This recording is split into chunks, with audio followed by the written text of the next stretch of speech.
यो चाडपर्वलाई सम्झिँदा एकदमै सानो बालापनको धेरै नै याद आउने रहेछ। त्यो कुनै पनि भनौँ न दसैँ होस् या तिहार, अब सुरु त अब काग तिहारबाट नै हुन्छ क्यारे। पहिला त चिबे तिहार नै भन्थ्यो हाम्रो गाउँतिर त। अनि काग तिहार भनौँ, कागलाई चाहिँ नि भात राखिदियो, भात टक्क लाएर त्यसपछि चाहिँ नि कुकुर तिहार भन्यो। कुकुर फेरि अर्जुन भन्ने थियो हाम्रो घरमा, याद छ मलाई।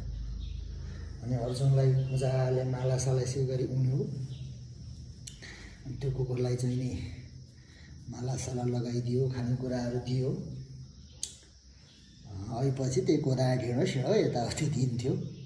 त्यो दिन चाहिँ त्यसलाई भातै दिने गरेको थियो प्राय, मलाई थाहा हुँदासम्म। ती चाडपर्वहरू सुरु भयो भनिसकेपछि हाम्रो चाहिँ सबैभन्दा पहिला भने देउसी खेल्ने काम चाहिँ गर्नुपर्छ। पहिलेदेखि हामी एकदमै प्रिपेयर गर्ने क्या, तयारी गर्ने।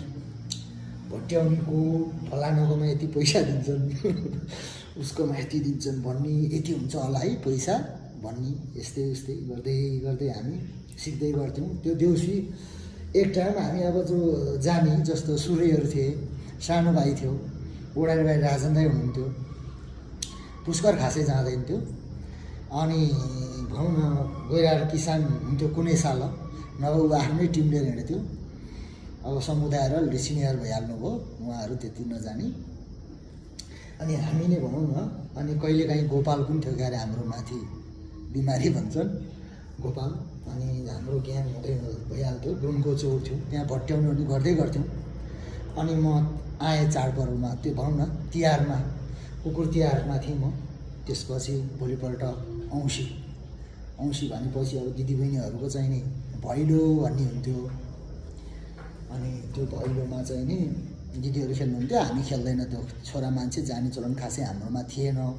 अब अहिले चाहिँ अब छोरा मान्छे जाने, छोरीकोमा छ होइन, मिक्स गरेर खेल्ने।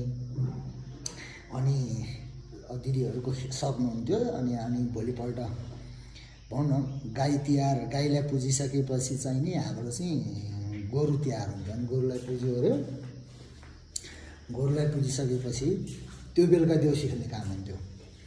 देउसी खेल्ने